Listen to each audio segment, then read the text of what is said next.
আসসালামু আলাইকুম।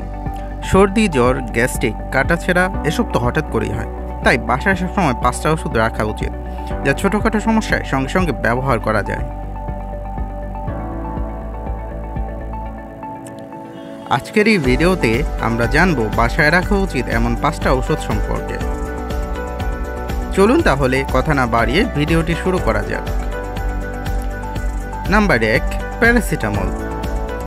জ্বর, মাথা ব্যথা, শরীর ব্যথার জন্য সবচাইতে পরিচিত এবং নিরাপদ ওষুধ প্যারাসিটামল।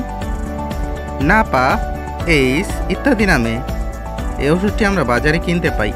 এগুলো অবশ্যই ঘরে থাকা উচিত, তবে এই ওষুধের অতিরিক্ত ব্যবহার লিভারের ক্ষতি করতে পারে, তাই এটির মাত্রা অনুযায়ী ব্যবহার করতে হবে।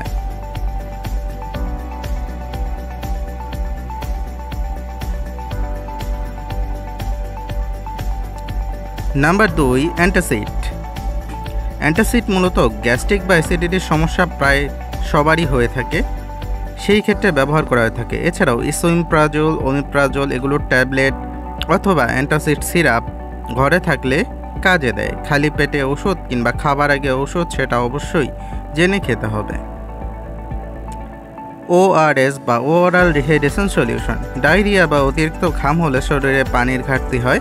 ওসলাইন জাতীয় ঔষধ পানি শূন্যতা রোধ করে। এটি অবশ্যই সঠিক মাত্রায় পানিতে মিশিয়ে খেতে হবে, তাহলেই শরীরে পানি শূন্যতা দূর হবে। ব্যথার ওষুধ বা পেইন কিলার। দাঁতের ব্যথা বা মাসেল পেইন, মাথা ব্যথার জন্য ঘরে অবশ্যই কেটোরোলাক বা নাপাডল। পেট ব্যথার জন্য টাইমোনিয়াম মিথাইল সালফেট ইত্যাদি ওষুধ রাখা যেতে পারে। তবে কিডনি এবং আলসারের সমস্যা থাকলে অবশ্যই ডাক্তারের পরামর্শ নিতে হবে এবং ডাক্তারের পরামর্শ অনুযায়ী ওষুধ সেবন করতে হবে। অ্যান্টিসেপটিক ও ফার্স্ট এইড। কাটাছেঁড়া, আগুনে পোড়া এগুলোর জন্য দরকার স্যাভলন, ডেটল বা নিউমাইসিন ক্রিম। ঘরে ছোট একটি ফার্স্ট এইড বক্স থাকলে সেটা যে কোনো কারো কাটাছেঁড়া স্থান পরিষ্কার করার জন্য এবং তৎক্ষণাৎ চিকিৎসার জন্য অত্যন্ত গুরুত্বপূর্ণ ভূমিকা পালন করে।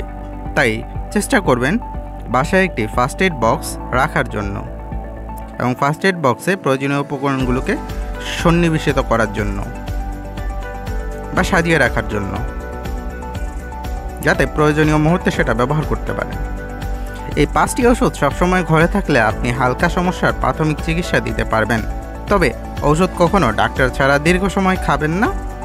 ভিডিওটি ভালো লাগলে ভিডিওটিকে লাইক দিন, কমেন্ট করুন এবং চ্যানেলটিকে সাবস্ক্রাইব করতে ভুলবেন না।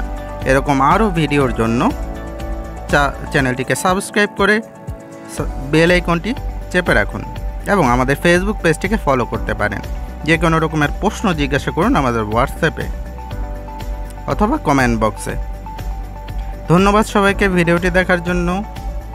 আসসালামু আলাইকুম।